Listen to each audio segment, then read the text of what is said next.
നിനക്കെന്താ ഇത്ര തൃപ്തി? കടയിൽ ആളുണ്ട് മുതലാളി. വാടി വീഴുന്ന തേങ്ങയൊക്കെ എടുക്കുന്നില്ലേ നീ? ഉവ്വ.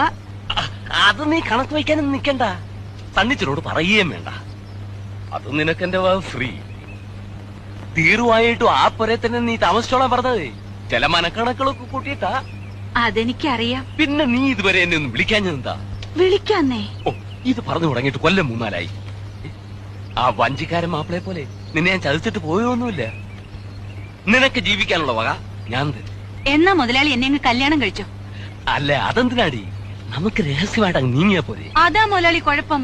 പലരും തോക്കുന്നത് അവിടെയാ. ഈ രഹസ്യക്കാർക്ക് ഞാൻ ഒരു സാധനം ഉണ്ടാക്കി വെച്ചിട്ടുണ്ട്. എല്ലാവർക്കും അറിയാതെ. കൊല്ലൻ കുട്ടപ്പനെ കൊണ്ട് പ്രത്യേകം പറഞ്ഞുണ്ടാക്കിപ്പിച്ചതാ ഒരു വെട്ടുകത്തി. അതെടുക്കാൻ രാജമ്മയുടെ കൈക്ക് ഒരു ഉളുപ്പുമില്ല.